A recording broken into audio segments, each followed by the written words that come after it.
बिस्मिल्लाहिर्रहमानिर्रहीम। अस्सलाम वालेकुम नाज़रीन, आप देख रहे हैं 92.8 विद सादिया अफसाल। नाज़रीन, एक तरफ तो हम देख रहे हैं कि रमज़ान के महीने के बाद भी आटे और चीनी की कीमतें मुसलसल उनमें इजाफा देखने को मिल रहा है, जिसकी वजह से आवाम परेशान है। आदादो शुमार की अगर हम बात करें तो कल जो नेशनल अकाउंट्स कमेटी की तरफ से रवा मालियाती साल की GDP की जो प्रोजेक्शन हमारे सामने आई, जो कि 3.94% बताई गई, और वज़ीर ख़जाना शौकत तरीन साहब जो हैं वो कहते हैं कि अगले साल 5% और इसके बाद 6% तक भी ये GDP की जो ग्रोथ है वो देखी जा सकेगी। इस पर हमें एक बहुत ही मिक्स्ड ओपिनियन जो है वो नज़र आ रही है जो इकोनॉमिस्ट्स हैं उनकी। कुछ लोग ये कहते हैं कि ये मुमकिन ही नहीं है, हुकूमत का जो ख़ुद का टारगेट था या जो हुकूमत का अपना एस्टिमेट था ये उसकी भी नफ़ी है, उसको भी क्रॉस करते हुए यहाँ पर दिखाया गया है। जबकि दूसरी तरफ अगर हम देखें जो हुकूमत है, ख़ुद वज़ीर-ए-आज़म इमरान खान साहब जो हैं उन्होंने इस पे ट्वीट भी किया था और उन्होंने 3.9% ग्रोथ रेट को उन्होंने अपनी हुकूमत की इकोनॉमिक पॉलिसीज़ की कामयाबी करार दिया। एक तरफ तो ये मामला है जिस पे हम आगे जाकर प्रोग्राम में बात भी करेंगे, हमारे साथ इकोनॉमिस्ट प्रोग्राम में मौजूद भी होंगे, और दूसरी तरफ अगर हम सियासी उमूर को देखें तो लगता ऐसे है कि जहांगीर तरीन ग्रुप के जो तहफ़्फ़ुज़ात थे, न सिर्फ वज़ीर आला पंजाब उस्मान बुज़दार साहब की जानिब से यकीन दहानी कराए जाने के बाद, बल्कि आज जब वज़ीर-ए-आज़म इमरान खान लाहौर गए, उन्होंने वहाँ पर उस्मान बुज़दार साहब से मुलाकात की और ये कहा कि तरीन ग्रुप के जो तहफ़्फ़ुज़ात हैं, जो जायज़ तहफ़्फ़ुज़ात हैं, उनको दूर किया जाए, उनकी बात सुनी जाए, जो भी उनके रिजर्वेशंस हैं उस हवाले से जो भी उनसे हो सकता है वो किया जाए। दूसरी तरफ कुछ ऐसे अराकीन भी हैं जिनकी तरफ से अभी भी मौक़िफ़ में काफ़ी शिद्दत जो है वो बढ़ती चली जा रही। नज़ीर चौहान साहब का जो बयान आया उसमें उन्होंने कहा कि उन्होंने अल्टीमेटम दे दिया है वज़ीर आला पंजाब उस्मान बुज़दार साहब को, अगर वो डिलीवर नहीं करेंगे तो फिर देखेंगे कि क्या करना है। 1 महीना दिया है, 1 महीने के अंदर डिलीवर करके दिखाएं। तो क्या वाकई उनकी तरफ से जो दबाव था उसमें कमी आई है, और ये वाले बयानात जैसे पहले नरेट किए जा रहे थे कि सिर्फ और सिर्फ इंडिविजुअल्स की अपनी ज़ाती राय है, उसी ज़ुमरे में देखा जाए, और आज वज़ीर आज़म के दौरे लाहौर के बाद किस कदर कमी आएगी इस तमाम तर गर्मी में जो इस ग्रुप की तरफ से इस हुकूमत पर दबाव डालने के लिए दिखाई जा रही थी। दूसरी तरफ अगर देखें कि एक और मामला जो कि इसी चीज़ से जोड़ा जा रहा था वो चौधरी निसार साहब का था, जिन्होंने 2.5-3 साल गुजर जाने के बाद भी अपनी पंजाब असम्बली के नशस्त का हलफ नहीं लिया था। अब कल उन्होंने ऐलान किया कि वो हलफ लेने जा रहे हैं। क्या वाकई ये मामला इस चीज़ से जुड़ा हुआ है? एक तो ये जानने की कोशिश करेंगे। आज उन्होंने ऐलान किया कि जी वो कोई मुराद नहीं लेंगे, वो कोई तनख्वाह जो है वो नहीं लेंगे, और उन्होंने ये भी कहा कि नशस्त जो है वो खाली छोड़ देना कोई सही बात नहीं है, और अजीब मंतक है कि अभी मैं नशिस्त खाली छोड़ दूं और कल को ज़मीनी इंतखाब में जाकर हिस्सा लूं। तो चौधरी निसार साहब ने जो अपना एक माइंड इस वक्त चेंज किया है, उसकी इस वक्त क्या वजूहात हो सकती हैं? दूसरी तरफ पंजाब हुकूमत चौधरी निसार के सूबाई नशिस्त का हलफ उठाने से रोकने के लिए वो तैयारियां भी मुकम्मल कर रही है। अब क्यों पंजाब हुकूमत क्यों रोक रही है कि चौधरी निसार साहब हलफ ना उठाएं, इस पर भी आज के प्रोग्राम में हम बात करेंगे। मेहमानों का आपसे पहले तारुफ करवा दूं, राना तनवीर हुसैन साहब हमारे साथ मौजूद हैं, सीनियर रहनुमा हैं PMLN के। बहुत शुक्रिया आपकी तशरीफ़ आवरी का। अंदलीब अब्बास साहब हमारे साथ मौजूद हैं, आप भी सीनियर रहनुमा PTI की MNA हैं। फैसल जवाना साहब हमारे साथ मौजूद हैं, मेंबर हैं पंजाब असम्बली के, और जहांगीर तरीन ग्रुप से आपका ताल्लुक़ है। अगर मैं फैसल जवाना साहब आप ही से आगाज़ करूँ, पहले तो ये बताइए कि ये जो 2 मुलाकातें हुई, एक जिस तरीके से उस्मान बुज़दार साहब से आप लोगों की मुलाकात हुई, और आज ख़ुद वज़ीर आज़म साहब की वज़ीर आला पंजाब उस्मान बुज़दार से मुलाकात हुई, जिसमें आप लोगों के तहफ़्फ़ुज़ात के हवाले से या आप लोगों की डिमांड्स के हवाले से उन्होंने PM को ब्रीफ किया। तो क्या कोई आप लोगों को भी पैगाम पहुंचा था वज़ीर आज़म साहब से डायरेक्ट मुलाकात का या नहीं? बिस्मिल्लाहिर्रहमानिर्रहीम, आपने बड़ी ज़बरदस्त बात की, इसमें कोई शक वाली बात नहीं कि आज प्राइम मिनिस्टर ऑफ पाकिस्तान ने चीफ मिनिस्टर पंजाब से मुलाकात की, और मुलाकात करने के बाद जो पंजाब के हवाले से पार्लियामेंटेरियंस जो तरीन साहब के साथ जिनका ताल्लुक है उनके जो इश्यूज थे उनको एड्रेस करने की बात की।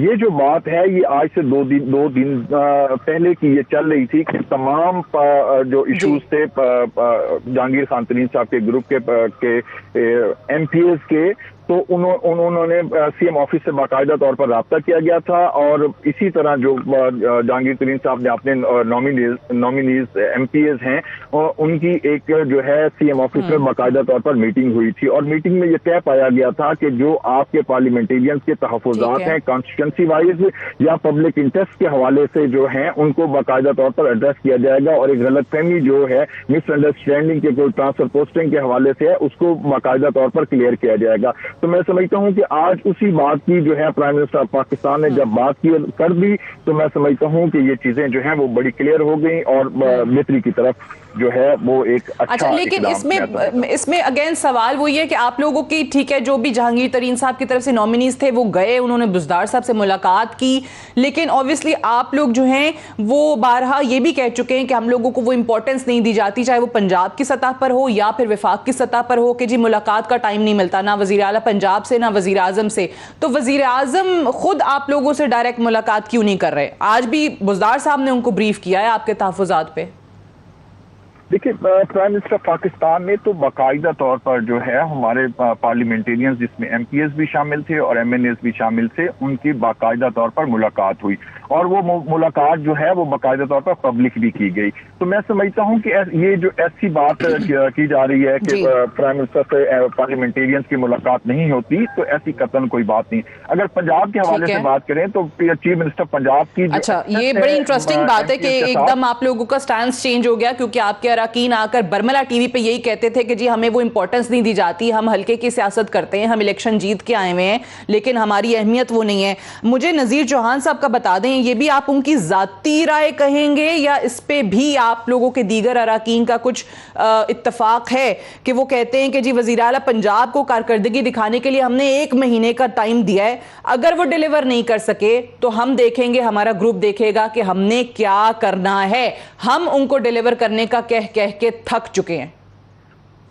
नज़ीर चौहान साहब जो हैं वो हमारे भाई हैं, बड़े मेरे लिए काबिल एहतराम हैं और उनकी पाकिस्तान तरीके इंसाफ के लिए काफ़ी जो खिदमात हैं और वो उस कॉन्स्टिट्यूंसी से MPA बने हैं जो कि मैं समझता हूँ लाहौर की एक टफ तरीन जो है कॉन्स्टिट्यूंसी थी और वहाँ से वो MPA बने हैं और उनका जो है पार्टी के हवाले से जिस शख्स ने मेहनत की हुई होती है, यकीनन जो है उसकी उम्मीदें भी वहाँ पर बहुत ज़्यादा वो लगा के बैठा होता है।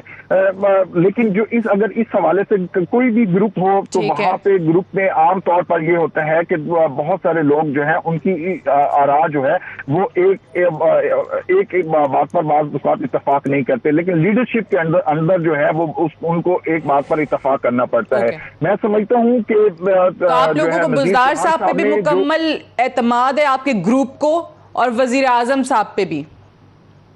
प्राइम मिनिस्टर पाकिस्तान ने जब पार्लियामेंटेरियन से मुलाकात की और उनको इस बात की यकीन दहानी करवाई कि PM ऑफिस से कोई जो है पॉलिटिकल विक्टिमाइजेशन नहीं होगी और जो है लॉ के मुताबिक जो है चीजों को ट्रीट किया जाएगा, तो हमें बिल्कुल अली जफर साहब की जो उन्होंने जिम्मे लगाया, मैं समझता हूँ उस पर पूरी तरह हमें एतमाद है। और जो पार्लियामेंटेरियंस की बात जहांगीर खान साथ ही जरा रहिएगा, मैं राना साहब का ठीक है, मैं राना साहब का भी मौक़िफ़ ज़रा प्रोग्राम में शामिल कर लूँ, फिर अनलीब साहिबा से भी मैंने जानना है। राना साहब, ये आपके दोस्त चौधरी निसार साहब के हलफ का मामला जो कल अब वो हलफ उठाने जा रहे हैं, क्या पीपल्स पार्टी की तहरीक अदम एतमाद लाने की ख्वाहिश बुज़दार साहब के ख़िलाफ़ पंजाब असम्बली में तरीन ग्रुप का एक इस तरीके से सामने आ जाना, इस मामले से कुछ कनेक्शन देखते हैं आप निसार साहब के हलफ उठाने के मामले का? सादिया शुक्रिया, लेकिन मैं नहीं समझता जो बात पहले आपने की है कि उनका जो आपने मौका बयान किया है कि मैं अगर ये सीट खाली करता हूँ तो दोबारा फिर उसमें ज़िमनी इलेक्शन में जाना या जाके उसका कोई और नतीजा निकलेगा, अगर फ़र्ज़ करें कोई और नतीजा निकलता है जो कि पॉजिटिव नहीं होता तो उससे शायद वो पॉलिटिकल साख उनकी मुतासर हो। तो मैं समझता हूँ कि ये उन्होंने एक पॉलिटिकल डिसीजन लिया है अपने बैठ के साथियों के साथ जो उसके हल्के से लोग हैं उनके, जो मैंने सुना है, ठीक है, क्योंकि मेरा तो रब्ता काफ़ी देर से नहीं है उनके साथ, लेकिन ये मैंने सुना है कि उन्होंने वहाँ पे जो मशवरा किया तो यही फैसला हुआ जो बाकी 2 साल हैं उसके लिए इस नशिस्त पे दोबारा इलेक्शन होना और फिर इस इलेक्शन में जाना या उस इलेक्शन के रिजल्ट पे फिर देखना कि किस तरह, तो ये किसी तरह के भी सियासी तौर पे फसूलमंद नहीं होगा। तो उन्होंने यही सोचा कि इसको बेहतर है कि हटा लिया जाए। बाकी जो चीज़ें चल रही हैं मेरे अपने अंदाजे में उनका भी यही कहना है जो मैंने पढ़ा है, लेकिन जो ट्वीट किया है या उन्होंने प्रेस रिलीज़ दी है या जो मैंने किसी जगह देखा है, तो वो मैं समझता हूँ बिल्कुल वही है कि इन जो बाकी मीडिया में सारी चीज़ें आ रही हैं, जहांगीर तरीन ग्रुप का या दूसरा पीपल्स पार्टी का अदम बात, उससे शायद लिंक नहीं है, क्योंकि जहांगीर तरीन वाला जो मसला है वो इतना सॉलिड नहीं है। मैं आपको एक बात बताऊं, वो उसके पीछे बहुत सारे और चीज़ें कार फरमा हैं। जिस तरह अभी MPA साहब कह रहे थे, एक ख़ास ग्रुप है यहाँ पे प्रोविंशियल असम्बली में जो काफ़ी उनमें डिसकंटेंटमेंट पाई जाती है। और पीछे भी आपको याद होगा जब सेनेट का इलेक्शन था तो एक ग्रुप बना था जो साउथ में से कोई लोग थे या किसी जगह से थे, तो उन्होंने प्रेशर डाला कि हमें सेनेट की ये सीट दी जाए, और फिर मामला इनके ठीक हो गया, कुछ ले दे के जिस तरह होता है कोई फेवर्स जो एक्सपेक्ट करते हैं। तो ये जो कॉन्स्टिट्यूंसीज हैं ये बड़ी जालिम चीज़ है। वहाँ पे लोगों का मकसद होता है कि किसी तरीके से हमें डेवलपमेंट मिल जाए, हमें पोस्टिंग ट्रांसफर हमारी मर्जी की हो जाए।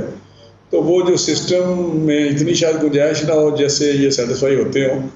दूसरा, तरीन साहब इनके मौक़िफ़ दो हैं, डिफरेंट मौक़िफ़ है मैं समझता हूँ। एक मौक़िफ़ इनका ये है कि तरीन साहब से नाइंसाफ़ी हो रही है, और दूसरा मौक़िफ़ ये है कि हमारे साथ ज़्यादती हो रही है।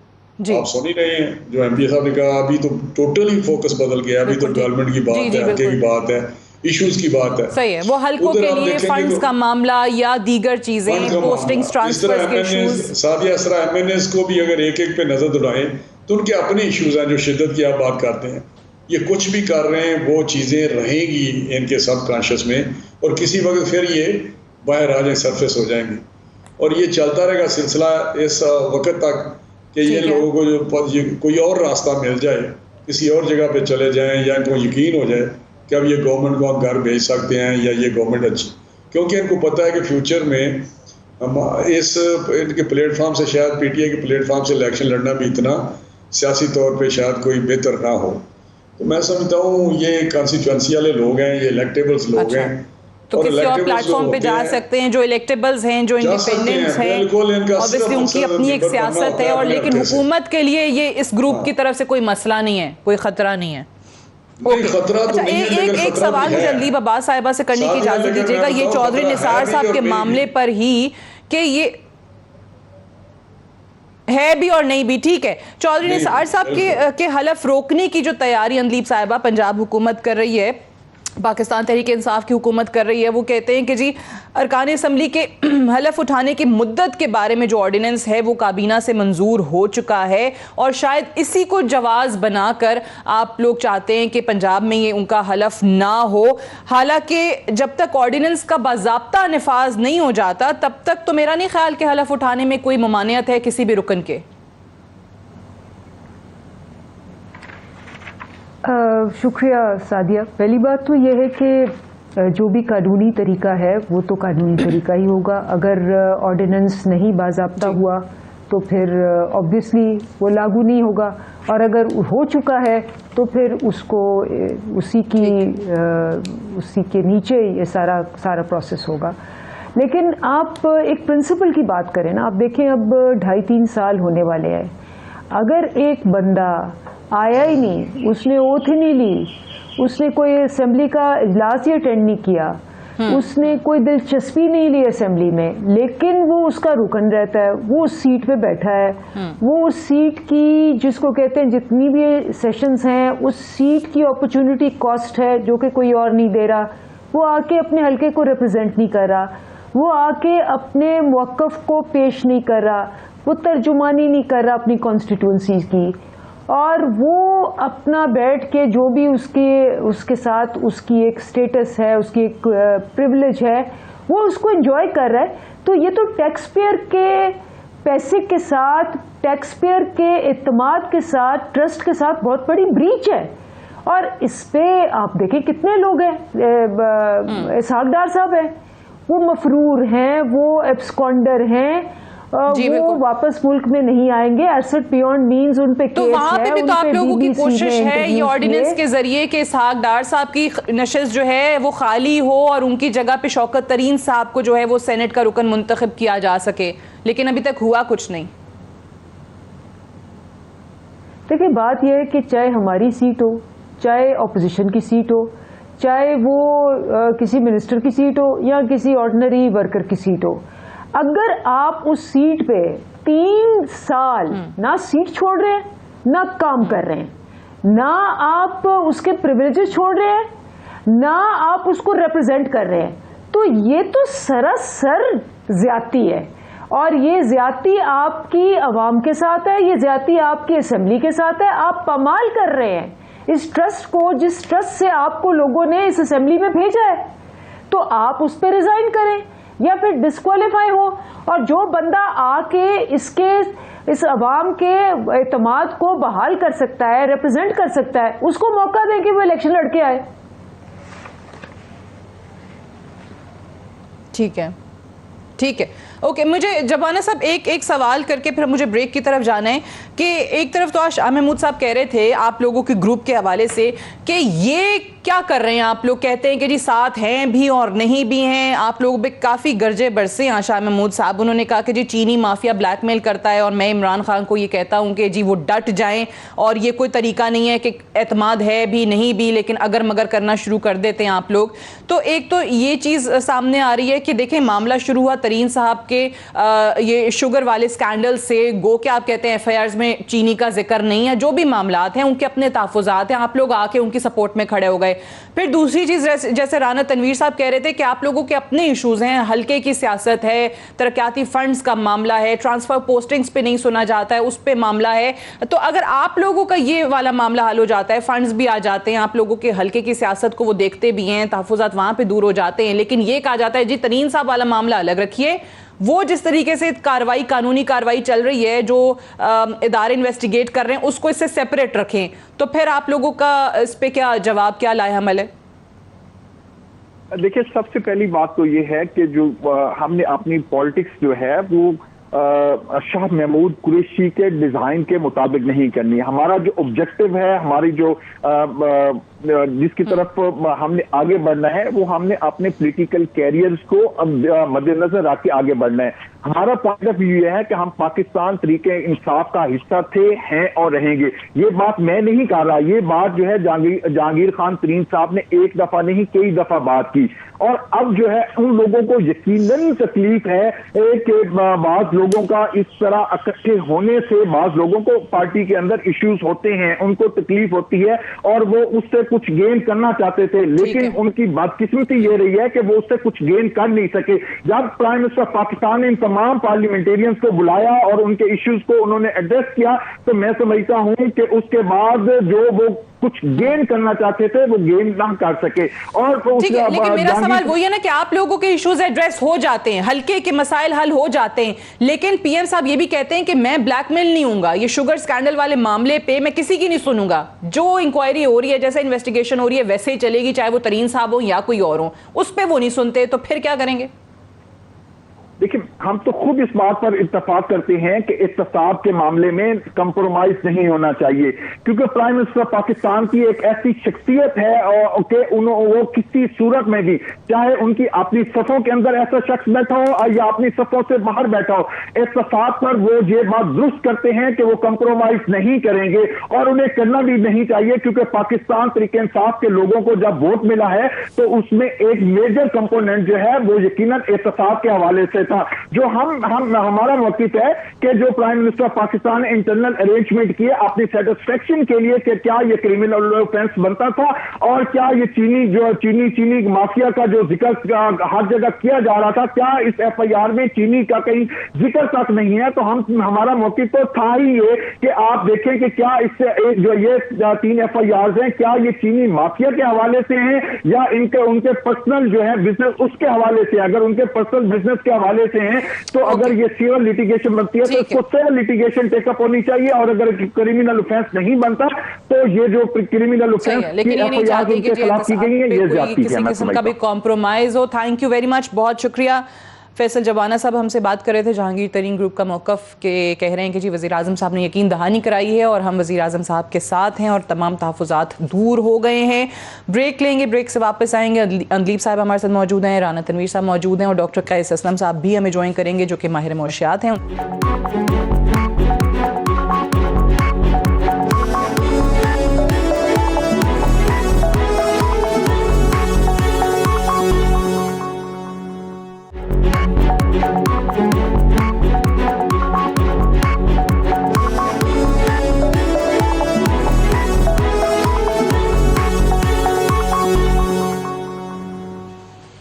Welcome back. प्रोग्राम में एक बार फिर से खुश आमदीद। डॉक्टर कैस असलम साहब हमें ज्वाइन कर चुके हैं, रिनाउंड माहिर मौशियात हैं, आपको भी प्रोग्राम में खुश आमदीद कहते हैं। डॉक्टर साहब सबसे पहले तो सवाल यही है आपसे कि हम देख रहे हैं कि इकोनॉमिस्ट बहुत ज़्यादा एक डिवाइडेड नज़र आ रहे हैं इस मामले पर कि 3.94% GDP ग्रोथ रेट जो प्रोजेक्ट किया गया है NSE की तरफ से, आप क्या समझते हैं कि इसमें कितनी हकीकत है?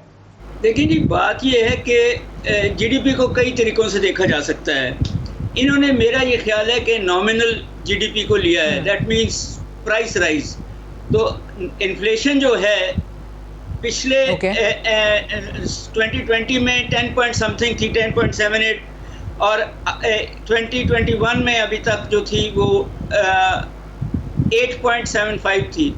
तो इन अ वे ये जो प्राइस राइज है उसको उन्होंने बीच में से नहीं निकाला, इसलिए ये GDP ग्रोथ रेट 3.95 या 3.97 पे आ रहा है। इन अ वे जब आपका इकोनॉमिक सर्वे आएगा और रियल GDP देखेंगे तो ये इससे कम होगी, क्योंकि उसमें से फिर प्राइस राइज और इन्फ्लेशन निकाल दी जाएगी।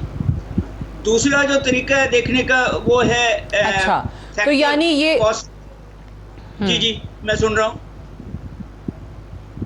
आपका सवाल में। यानी ये जो कहा जा रहा है कि हुकूमत का अपना जो एस्टिमेट था 2.9% का था GDP ग्रोथ का, और उसको ही निगेट कर दिया गया है इन फिगर्स में, इन स्टैटिस्टिक्स में, क्योंकि ये 2.9% GDP ग्रोथ का जो फिगर है ये हुकूमत का अपना एस्टिमेट था और फेडरल कैबिनेट ने इसको पिछले महीने ही अप्रूव किया था।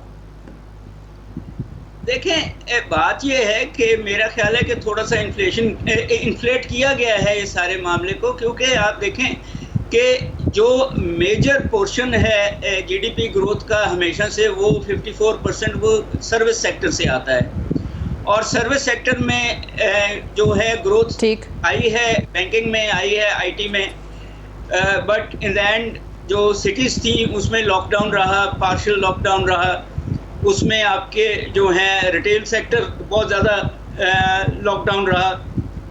यही जो ईद की छुट्टियां थी 10 दिन, उसका मेरा एस्टिमेट है कि इकॉनमी जो है कोई 6 बिलियन रुपीस से नीचे आई, और अब सैटरडेज भी बंद कर दिए हैं, तो स्कूलों को बंद किया, हालांकि यूनिवर्सिटीज़ चलती रहीं। सो कहीं ना कहीं ग्रोथ आई, कहीं नहीं आई। तो मैं ये मानने को तैयार नहीं हूँ कि सर्विस सेक्टर जो है उसमें स्वाय बैंकिंग और उसके इंडस्ट्री में भी इन्होंने 3 पॉइंट समथिंग का ग्रोथ दिया है। ठीक है, 3 सेक्टर्स आपके बहुत इम्पोर्टेंटली ग्रो किए। एक तो आपकी जो है टेक्सटाइल के एक्सपोर्ट्स भी, मगर आप देखें कि इंपोर्ट किया आपने कॉटन और फिर टेक्सटाइल को एक्सपोर्ट किया, तो वो वैल्यू एडिशन तो आपने बाहर दे दी।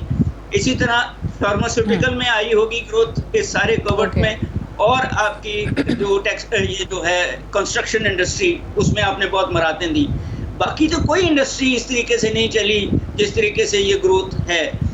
एग्रीकल्चर जो जहां कोविड-19 नहीं अफेक्ट किया, वहां तो 2 पॉइंट समथिंग ग्रोथ आई है। ठीक है, मैं इस पे भी आती हूँ। ये 3 सेक्टर्स का वजीर आजम ने भी जिक्र किया था। उन्होंने जब कहा था कि हमारी जो वी शेप्ड रिकवरी है वो 3 सेक्टर्स की वजह से बैलेंस हुई है, एग्रीकल्चर, इंडस्ट्री एंड सर्विसेज। 54% आपने कहा कि जी सर्विसेज सेक्टर से आता है, लेकिन वो भी इतना नहीं आया इस बार। मैं राना साहब आपसे जानना चाहती हूँ, अभी डॉक्टर साहब तो कह रहे हैं कि जी कहीं ना कहीं इन्फ्लेट किया है, ये जो आदाद शुमार दिखाए हैं, लेकिन लगता ऐसे ही है कि जो इकोनॉमिक सर्वे अभी आएगा इस मालियाती साल के अख्ताम पे, तो उसमें ये GDP नहीं होगा, ग्रोथ रेट जो है वो ये प्रोजेक्ट नहीं किया जाएगा बल्कि कम हो जाएगा। देखिए, मैं बिल्कुल डॉक्टर साहब ठीक कह रहे हैं, लेकिन मैं एक बात आपको बताऊं कि जो इंडिकेटर्स होते हैं वो सिर्फ फिगर्स, आजकल ये बड़ा अजीब सिलसिला है कि जो फिगर्स करता है, जिस तरह आपने नेशनल अकाउंट्स कमेटी की बात की, वहाँ बैठ के बड़े बड़े एक्सपर्ट हैं और वहाँ बैठ के जिस एंगल से, मुख्तलिफ एंगल से वो प्रोजेक्शन कर देते हैं। लेकिन जो वर्ल्ड, जो हमारे इदारे हैं, वर्ल्ड के IMF है या वर्ल्ड बैंक है, इवन स्टेट बैंक, वो गए बगैर जो आउटलुक देता है वो भी इस तरह की नहीं देता जिस तरह ये इन्होंने अभी प्रोजेक्शन दे दी है।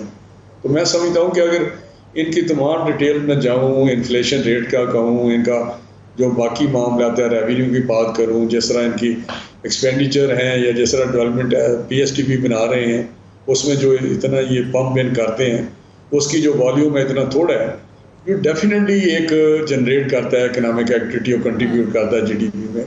एग्रीकल्चर सेक्टर की बात आपने की, एग्रीकल्चर, मैं खुद एग्रीकल्चरिस्ट हूँ, उसमें पता नहीं किस तरह ये कहते हैं, जिस तरह इन्होंने पकड़ दकड़ इस तरह की है, या ये लंबी बात हो जाएगी, लेकिन मैं इस पे करंट अकाउंट की ये बात करते हैं सारिया।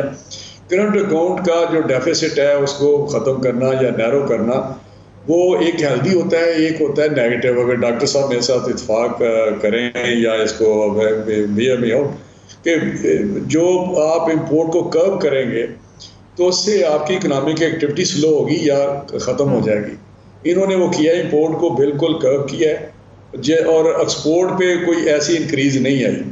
हेल्दी वो चीज़ है जो एक्सपोर्ट को इंक्रीज़ करे और इंपोर्ट जो है वो उस तरह ही आती रहे जिस तरह इकोनॉमिक एक्टिविटी होती है, उसको नॉर्मल तौर पे आना चाहिए। तो उसको इन्होंने, और जो रिमिटेंसेस हैं उस पर रिजर्व इनके खड़े हैं, रिमिटेंसेस पे ला के, तो ये, और उसकी वजह ये है कि रिमिटेंसेस जी हमारी वजह से भेजे जा रहे हैं। एक तो वहाँ पे जिस तरह की सिचुएशन है वहाँ यूरोप में या बाहर ओवरसीज हमारे सऊदी अरब में या UAE में, वो अपने पीछे घर वालों को भेजते हैं, वहाँ अनसर्टेनिटी इतनी है, वहाँ पैसे नहीं रखते। दूसरा जो हमारा रेट है डॉलर के साथ, वो जिस तरह हम रुपये को नीचे लेके गए हैं, उससे भी लोगों को एक अट्रैक्शन हुई है कि वो पैसे इधर भेजें और सारा सिलसिला चलाएं। तो वो एक चीज़ जो है करंट, लेकिन सारी चीज़ों को देख के अगर करंट अकाउंट इनका एक्सपोर्ट बढ़ने से होता ना, उसका नैरो गैप, तो फिर मैं समझता ये हेल्दी चीज़ है, हेल्दी इकोनॉमिक इंडिकेटर है। लेकिन अभी जो बात ये कर रहे हैं उसमें सारी चीज़ों को आप मिला के देखें, मैं उसका जो पैमाना है वो ये करता हूँ कि क्या ट्रिकल डाउन कोई चीज़ हुई है। अगर आप समझते हैं कि इकोनॉमिक रिवाइवल हो रही है, ठीक है, ये समझ गई कि जब भी हम बात करते हैं, बिल्कुल सही है कि जो स्टैटिस्टिक्स हैं, जो आदादो शुमार हैं या मैक्रो इकोनॉमिक इंडिकेटर्स भी हैं, चाहे किसी भी हुकूमत की तरफ से हो, देखिए आम आदमी को वो चीज़ें समझ में नहीं आती हैं, उसको नहीं समझ में आता कितने परसेंट किस चीज़ में क्या इजाफा है, कहाँ पे क्या डिक्लाइन है। वो ये देखता है कि भाई मेरे लिए जो मेरे घर में जो शय खुर्दनोश हैं उसमें कमी हुई है, नहीं हुई है, या महंगाई में इजाफा हुआ है। स्टेटमेंट देने लगा हूँ कि देखिए, लोग कहते हैं हमने इन इंडिकेटर्स को चाटना है। इंडिकेटर्स तो ये बना रहे हैं, वहाँ इकोनॉमिस्ट बैठे हैं, डॉक्टर वो वकार मसूद साहब बैठे हुए हैं और वो एक्सपर्ट है माशाल्लाह, वो ऐसी पिक्चर दिखाते हैं कि हम भी समझते थे कि सब अच्छा है। तो ये चीज़ें जो है मैं समझता हूँ कि नहीं, इन रियल टर्म आप इकोनॉमिक रिवाइवल तब देखेंगे जब हम अपने अवाम का पे उसके असरात पॉजिटिव होंगे, कोई खुशहाली आएगी या उनकी चेहरे पे रौनक होगी। अगर वो नहीं तो चलिए इसी को आगे बढ़ाते हुए अनलीब अब्बास साहिबा, ये ठीक है, आपका मौक़िफ़ आ गया, यही ज़रा जान लेते हैं कि वज़ीर आज़म साहब भी कह रहे हैं कि जी हमारी इकोनॉमिक पॉलिसीज़ की कामयाबी की अक्कासी करता है जो NSE ने आदाद शुमार बताए हैं। आप लोग हुकूमत भी बड़े खुश हैं कि सही डायरेक्शन में हम लोग जा रहे हैं, लेकिन जो राना साहब ने बात की, आवाम एक्चुअली वही जानना चाहती है। आज भी जैसे मैंने प्रोग्राम के आगाज़ में कहा था कि आटे और चीनी की कीमतें जो हैं उनमें बतदरीज इजाफा होता चला जा रहा है, वो रुकने का नाम नहीं ले रहे हैं। यहाँ पर आवाम ये देखती है कि जी आप जो इकोनॉमिक इंडिकेटर्स बताते हैं कि बहुत पॉजिटिव हो गए, बड़े अच्छे हो गए, उसका ट्रिकल डाउन इफेक्ट क्या है, उसका फ़ायदा हमें क्या हो रहा है? शुक्रिया सादिया, और चूँकि आपने उनकी बहुत तसल्ली से बात सुनी है तो मेरा भी अब तसल्ली से आप जवाब सुनना, बिकॉज बहुत सारे पॉइंट्स हैं जिन पे बहुत सारे कमेंट्स दिए गए हैं जिनकी मैं तशरीह करना चाहती हूँ। पहली बात तो ये याद रखें कि ये जो एक साल था, ये 100 साल का बदतरीन साल था दुनिया की तारीख में, और मईशत के लिहाज से इसने दुनिया की बड़ी बड़ी मईशतों को तबाह कर दिया। यूएसए में आपने देखा क्या हुआ, यूके में आपने देखा क्या हुआ, इंडिया में आपने देखा क्या हुआ। कोरोना और मईशत, क्योंकि वो ऑब्वियसली जब आप लॉकडाउन करते हैं, बंद करते हैं, तो आपकी मईशत नीचे जाती है। ये बदतरीन किसी भी पॉलिटिकल पार्टी के लिए कोरोना जो है और ये जो मईशत जो है वो 100 साल में इससे ज्यादा चैलेंजिंग नहीं हो सकती। उस कोरोना के साल में चले इनकी बात ही ले लें, जो कहते थे कि जी 1% और 0.04% और इतनी है हमारी ग्रोथ रेट, अब खुद कह रहे हैं कि नहीं जी 3% तो है, लेकिन शायद 3.94% ना हो। तो ये तो पहले मान गए कि 3% तो है, और ये सारी प्रोजेक्शंस के 3% भी सारी प्रोजेक्शंस के ऊपर है। अब 3.94 कैसे आया? फैक्ट्स हैं, बिल्कुल ये फैक्ट्स आप चेक कर सकते हैं। नंबर 1, आपकी एक्सपोर्ट तारीखी कभी इतनी एक्सपोर्ट नहीं हुई, आपकी तारीखी एक्सपोर्ट हुई। नंबर 2, आपकी टैक्स रेवेन्यू कलेक्शन तारीखी है, 17% ग्रोथ है उसके अंदर। नंबर 3, आपकी लार्ज स्केल मैन्युफैक्चरिंग जो है, जिसे इंडस्ट्रियलाइजेशन आप कहते हैं, उसमें आपने देखा कि सबसे ज्यादा ग्रोथ, सबसे ज्यादा जिसको कहते हैं 3.6% हुई, जिसमें आपकी कंस्ट्रक्शन में, सीमेंट में और तमाम एलाइड इंडस्ट्रीज के अंदर बूम आया।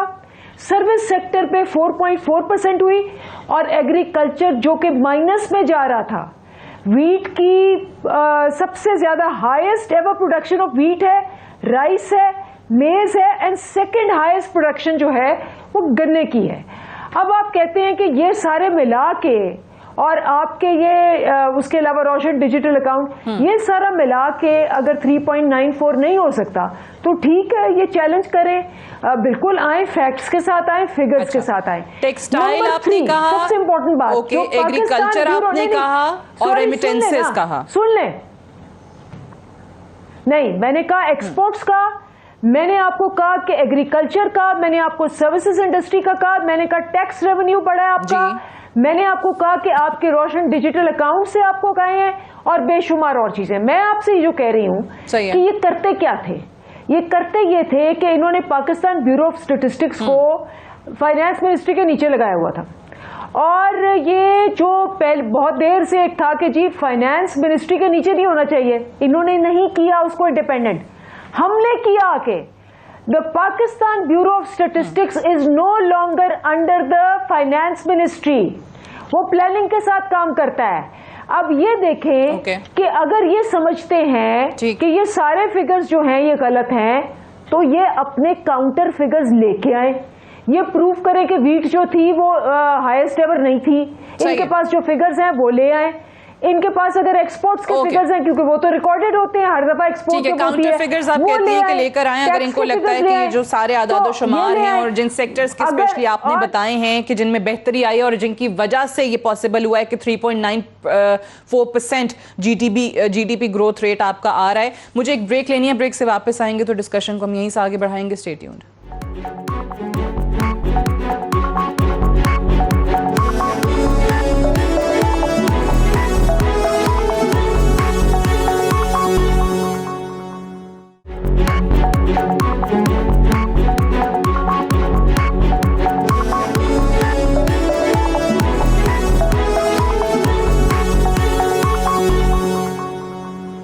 वेलकम बैक प्रोग्राम में एक बार फिर से खुशामदीद। डॉक्टर साहब, जब शौकत तरीन साहब आए, वजीर ख़जाना बने, तो उन्होंने भी आके हुकूमत की जो इकोनॉमिक पॉलिसीज़ उस वक्त थी, उन्होंने कहा कि उनकी डायरेक्शन सही नहीं है।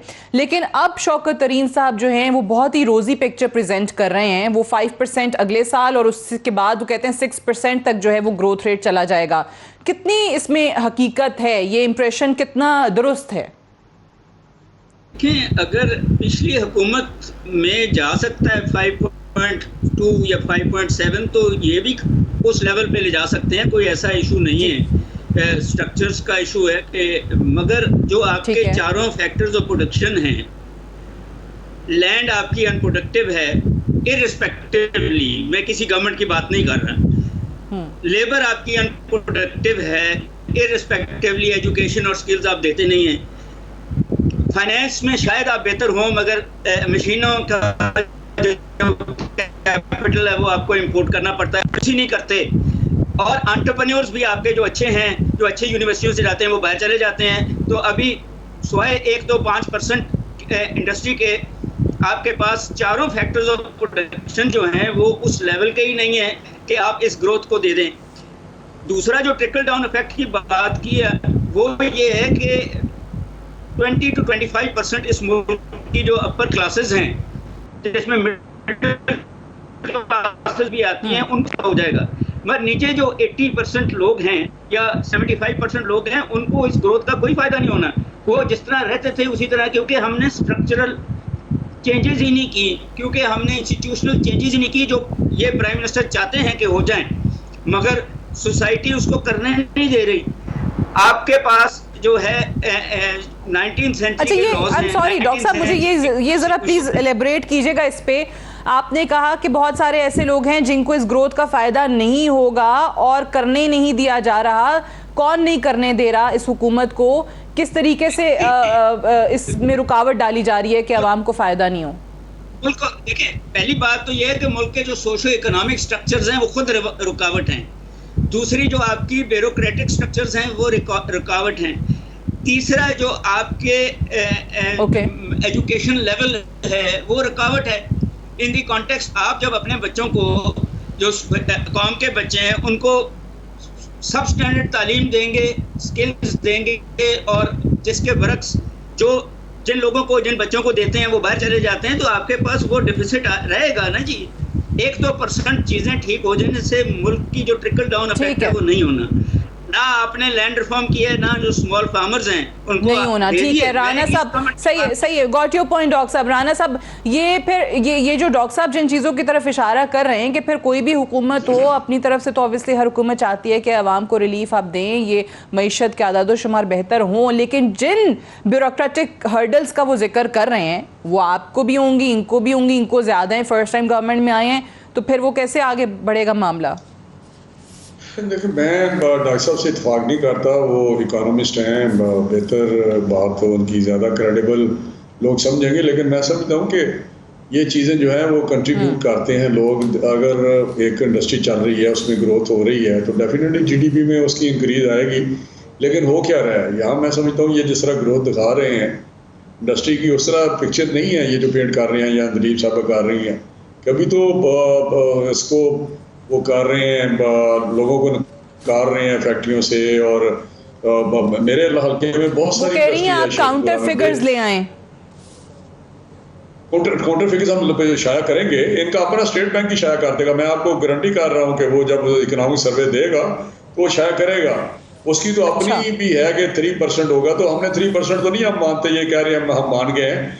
दूसरी बात रही जो कही है कि इन्होंने कि जी फायदा नहीं पहुंचता। देखिए, गवर्नमेंट जो होती है, ब्यूरोक्रेसी हो, कोई हो, जो गवर्नमेंट ऊपर होती है, हुक्मरान होते हैं, उनका मकसद होता है कि हमने फ़वाइद जो है वो नीचे की सतह पर पहुँचाने हैं। जब हमारी गवर्नमेंट आई थी तो हमें मिला था इन्फ्लेशन 12%। अगर डॉक्टर साहब को कुछ आइडिया हो उस वक्त का फिगर, डेफिनेटली इनको पता होगा। तो हमने जब छोड़ी थी, हम 4% पे इन पर इन्फ्लेशन दिया था। तो नीचे पॉलिसी ऐसी बनाई जाती है, ऐसा काम किया जाता है जिसमें ब्यूरोक्रेसी या दूसरी रुकावट जो सोशल स्ट्रक्चर है, डेफिनेटली वो है कि वो तो है कि हम उसमें अगर स्किल्ड हमारी लेबर हो तो डेफिनेटली वो ज़्यादा कंट्रीब्यूट करेगी बनिस्बत एक रहा लेबर के। इसमें किसी को कोई शक नहीं। आईटी का अगर शोबा हमारा बहुत ज़्यादा जो इस वक्त काफ़ी एक्सपोर्ट कर रहा है, अगर उनका बन गया सारी दुनिया में, बेंगलोर हब है इंडिया का, तो उसमें आईटी में तो उनकी एक्सपोर्ट ही बिलियंस की है। तो ये चीज़ें अपनी जगह दुरुस्त हैं, लेकिन ये हकीकत है कि जब ग्रोथ बढ़ती है, जब इंडस्ट्रियल एक्टिविटी बढ़ती है, जब गंदम ज़्यादा होगी, तो फिर गंदम की जो नीचे है प्राइस भी डेफिनेटली आटे की, आज मैं पढ़ रहा था कराची में 1300 मन आटा जा रहा है, वो उसका थैला जो भी है टीवी पे चल रहा था। तो मेरा कहने का आटा और मकसद ये चीनी हो नहीं दोनों की सकता कि कीमतों में ट्रिकल इजाफा डाउन हुआ है चीजें ना हो। ये ठीक है। जब अच्छा, खुशहाली मेरे आएगी, पास टाइम थोड़ा है, मैं लास्ट कमेंट जरा अनलीब अब्बास साहिबा से लेना चाह रही हूँ। ये जो ब्यूरोक्रेसी की बात है, ब्यूरोक्रेसी की तरफ से क्या हर्डल्स, क्या दुश्वारियां हैं? गो के राना सब इख्तलाफ करते हैं कि ये भी फिर हुकूमत का ही काम है कि अगर ब्यूरोक्रेसी की तरफ से कोई हर्डल्स हैं उनको दूर करना, लेकिन वाकई हैं इस मामले में अनलीब साहिबा? देखिए, चैलेंजेस तो ये सारे हैं, बिल्कुल चैलेंजेस हैं, और लेकिन जो सबसे हौसला अफजा बात है कि कोरोना के अंदर जहां यूके, यूएस, इंडिया नॉकआउट हो गया इकोनॉमीज में, पाकिस्तान ने एक एग्जाम्पल सेट किया है। हमारे पास लोकस्ट स्वार्म आया, उसके बावजूद हमारे क्रॉप्स हमने सबसे अच्छे किए। हमारे ऊपर बारिशें आई, उसके बावजूद हमने उसको सर्वाइव किया। कोरोना आया, उसके बावजूद सर्वाइव किया। बेशुमार चैलेंजेस आए इस साल में। पाकिस्तान को वर्ल्ड इकोनॉमिक फोरम ने केस स्टडी के तौर पे यूज किया कि इन्होंने कैसे कोरोना मैनेजमेंट, स्मार्ट लॉकडाउन के जरिए अपनी इकोनॉमी को महफूज किया। इस वक्त आपको पता, वर्ल्ड बैंक की जो शाई हुई है, सारी दुनिया में इतनी महंगाई हुई है, इंडिया के अंदर 23 करोड़ लोग पॉवर्टी में चले गए। 23 करोड़ लोग पॉवर्टी में चले गए। हम 22 करोड़ हैं, इंडिया के अंदर 23 करोड़ लोग पॉवर्टी में चले गए हैं। पाकिस्तान में फिर भी इस वक्त इंडिया से कंपेयर्ड, बांग्लादेश से कंपेयर्ड सबसे सस्ता पेट्रोल है, और हमारी प्राइसेस जहां तक आटे की जो इंक्रीज हुई हैं सारी दुनिया में, वो कम इंक्रीज हुई है क्योंकि हम सब्सिडी दे रहे हैं। इसलिए क्योंकि सप्लाई चेन सारी दुनिया की डिस्टर्ब हुई है कोरोना की वजह से, महंगाई भी सारी दुनिया में आई है और इकोनॉमीज भी नीचे हुई हैं, गुर्बत भी बढ़ी है, लेकिन पाकिस्तान के अंदर बाकियों से कम हुई है। सादिया, मैं एक सिर्फ, अगर आप मुझे I have to wind up. बहुत बहुत शुक्रिया। वो एक वन लाइनर अगर राना साहब है तो प्लीज। वन लाइनर ये है कि यूरोप और जो अमेरिका की बात करते हैं, पहले भी जीडीपी बड़ी उनकी बॉटम लाइन पे रही है, हमेशा बॉटम में रही है, इसलिए कि उनकी ऑप्टिमम लेवल वो अचीव कर चुके हैं इकोनॉमिक प्रोग्रेस का। ये डॉक्टर साहब बैठे हुए हैं, शायद मेरी बात सुन रहे हो, हमारे में बहुत ज्यादा स्पेस है। टू वाइंड अप, बहुत शुक्रिया राना साहब आपका, अनलीब साहब आपका, और डॉक्टर कैस असलम साहब का प्रोग्राम में ज्वाइन करने के लिए। That's all for tonight. इजाजत दीजिए, खुदा हाफिज।